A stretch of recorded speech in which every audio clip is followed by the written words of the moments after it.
Assalamualaikum warahmatullahi wabarakatuh. Perkenalkan, nama saya Reva Azazalianti dari kelas 12D. Di sini saya akan membacakan cerpen yang berjudul Robohnya Surau Kami karya A. Nafis.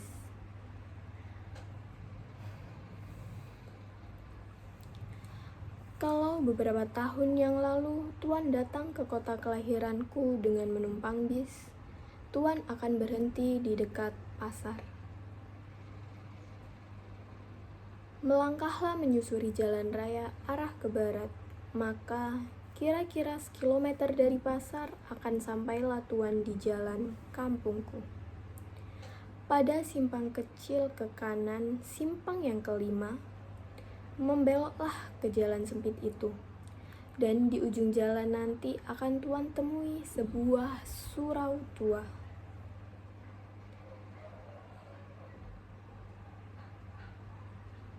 Di depannya ada kolam ikan yang airnya mengalir melalui 4 buah pancuran mandi. Dan di pelataran kiri surau itu akan Tuan temui seorang tua yang biasanya duduk di sana dengan segala tingkah ketuaannya dan ketaatannya beribadat. Sudah bertahun-tahun ia sebagai garin, penjaga surau itu. Orang-orang memanggilnya kakek. Sebagai penjaga surau, kakek tidak mendapat apa-apa. Ia hidup dari sedekah yang dipungutnya sekali sejumat. Sekali 6 bulan, ia mendapat 1/4 dari hasil pemunggahan ikan dari kolam itu. Dan sekali setahun, orang-orang mengantarkan fitrah Id kepadanya. Tapi sebagai garin, ia tak begitu dikenal. Ia lebih dikenal sebagai pengasah pisau. Karena ia begitu mahir dengan pekerjaannya itu. Orang-orang suka meminta tolong kepadanya, sedang ia tak pernah meminta imbalan apa-apa.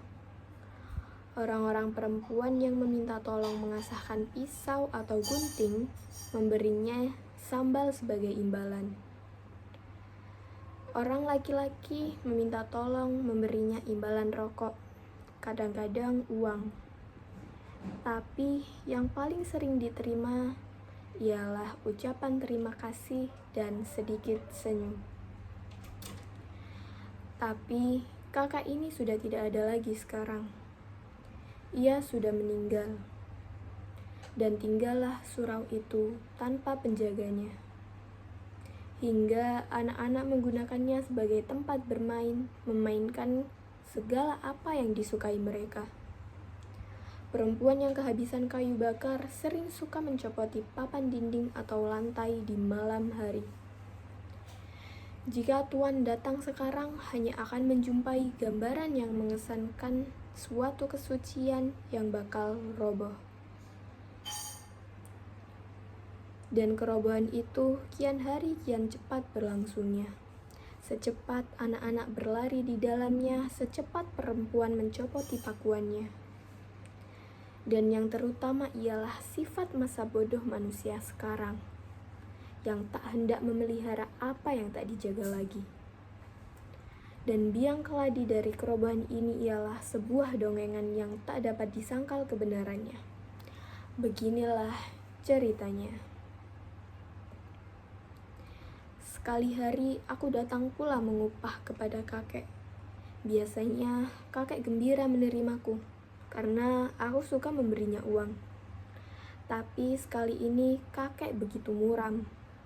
Di sudut benar, ia duduk dengan lututnya menegak menopang tangan dan dagunya.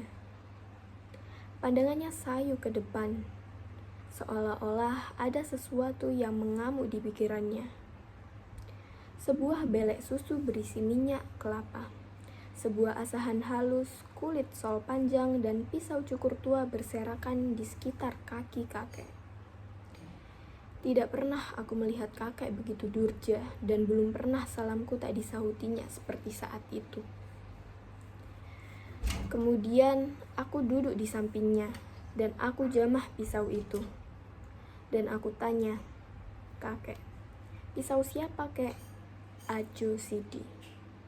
"Ajo Sidi?" Kakek tak menyahut.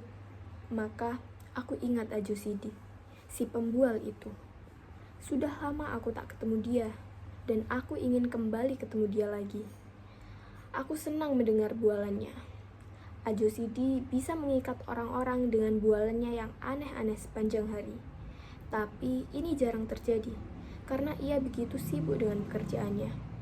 Sebagai pembual, sukses terbesar baginya ialah karena semua pelaku-pelaku yang diceritakannya menjadi model untuk diejek dan ceritanya menjadi pameo akhirnya. Ada aja orang-orang di sekitar kampungku yang cocok dengan watak-watak pelaku ceritanya.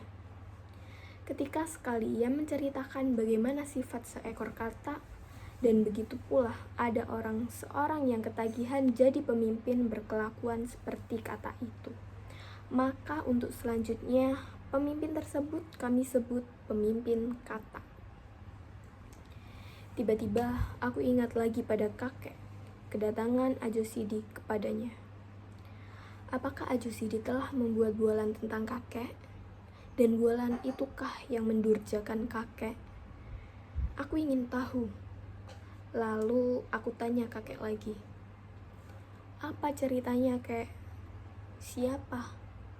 Ajo Sidi. Kurang ngajar dia. Kakek menjawab. Kenapa? Mudah-mudahan pisau cukur ini yang kuasah tajam ini menggorok tenggorokannya. Kakek marah. Marah? Ya, kalau aku masih muda, tapi aku sudah tua. Orang tua menahan ragam. Sudah lama aku tak marah-marah lagi. Takut aku kalau imanku rusak karenanya, ibadahku rusak karenanya. Sudah begitu lama aku berbuat baik, beribadah, bertawakal kepada Tuhan. Sudah begitu lama aku menyerahkan diriku kepadanya. Dan Tuhan akan mengasihi orang yang sabar dan tawakal. Ingin tahuku dengan cerita Ajo Sidi yang memurungkan kakek jadi memuncak. Aku tanya lagi kakek, bagaimana katanya kek? Tapi kakek diam saja. Berat hatinya bercerita barangkali. Karena aku telah berulang-ulang bertanya, lalu ia yang bertanya kepadaku. Kau kenal kepadaku, bukan? Sedari kau kecil, aku sudah di sini. Sedari mudaku, bukan? Kau tahu apa yang kulakukan semua, bukan? Terkutukkah aku? Dikutukkah Tuhan semua pekerjaanku?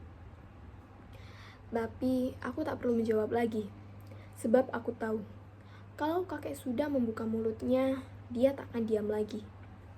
Aku biarkan kakek dengan pertanyaannya sendiri. Sedari mudaku, aku di sini, bukan? Tak kuingat punya istri, punya anak, punya keluarga seperti orang lain, tahu? Tak kupikirkan hidupku sendiri. Aku tak ingin cari kaya, bikin rumah. Segala kehidupanku lahir batin kuserahkan kepada Allah Subhanahu wa Ta'ala. Tak pernah aku menyusahkan orang lain. Lalat seekor enggan aku membunuhnya. Tapi kini aku dikatakan manusia terkutuk, umpan neraka. Marahkah Tuhan kalau itu yang kulakukan? Sangkamu. Aku dikutukinya. Aku kalau selama hidupku, aku mengabdi kepadanya. Tak kupikirkan hari esokku, karena aku yakin Tuhan itu ada dan pengasih dan penyayang kepada umatnya yang tawakal. Aku bangun pagi-pagi, aku bersuci, aku pukul beduk membangunkan manusia dari tidurnya supaya bersujud kepadanya. Aku sembahyang setiap waktu, aku puji-puji dia, aku baca kitabnya. Alhamdulillah kataku bila aku menerima karunia-Nya. Astagfirullah kataku bila aku terkejut. Masya Allah kataku bila aku kagum. Apakah salahnya pekerjaanku itu? Tapi kini aku dikatakan manusia terkutuk. Ketika kakek terdiam agak lama, aku menyilahkan tanyaku. Ia katakan kakek begitu, kek? Ia tak mengatakan aku terkutuk, tapi begitulah kiranya. Dan aku melihat mata kakek berlinang. Aku jadi belas kepadanya. Dalam hatiku berlinang. Dalam hatiku, aku mengumpati Ajo Sidi. Tapi aku lebih ingin mengetahui apa cerita Ajo Sidi yang begitu memukuli hati kakek. dan ingin tahuku menjadikan aku nyinyir bertanya. Dan akhirnya kakek bercerita lagi.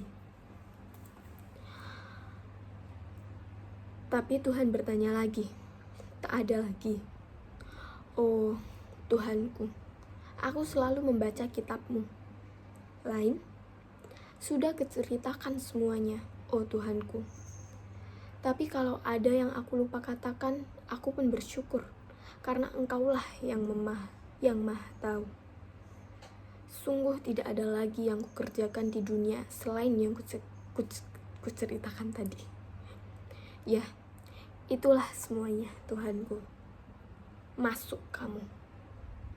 Dan malaikat dengan sigapnya menjewer Haji Saleh ke neraka. Haji Saleh tak mengerti kenapa ia dibawa ke neraka. Ia tak mengerti apa yang dikehendaki Tuhan daripadanya. Dan ia percaya Tuhan tidak silap. Alangkah tercengangnya Haji Saleh karena di neraka itu banyak teman-temannya di dunia terpanggang hangus, merintih kesakitan. Dan ia tambah tak mengerti dengan keadaan dirinya. Karena semua orang yang dilihatnya di neraka itu tak kurang ibadahnya dari dia sendiri. Bahkan ada salah seorang yang telah sampai 14 kali ke Mekah dan bergelar syekh pula. Lalu Haji Saleh mendekati mereka dan bertanya kepada mereka, dinerakakan semuanya. Tapi sebagaimana Haji Saleh, orang-orang itu pun tak mengerti juga. Bagaimana Tuhan kita ini? Kata Haji Saleh kemudian. Bukankah kita disuruhnya taat beribadah, teguh beriman, dan itu semua sudah kita kerjakan selama hidup kita. Tapi kini kita dimasukkan ke neraka. Ya, kami juga heran. Tengoklah, itu orang-orang senegeri kita semua. Dan kurang ketaatannya beribadah, kata salah seorang di antaranya. Ini sungguh tidak adil. Memang tidak adil, kata orang-orang itu mengulangi ucapan Haji Saleh. Kalau begitu, kita harus minta kesaksian atas kesalahan kita. Kita harus mengingatkan Tuhan, kalau-kalau ia silap memasukkan kita ke neraka ini. Benar, benar, benar. Sorakan yang lain membenarkan Haji Saleh. Kalau Tuhan tak mau mengakui kesilapannya, bagaimana? Suara-suara melengking di dalam kelompok orang banyak itu.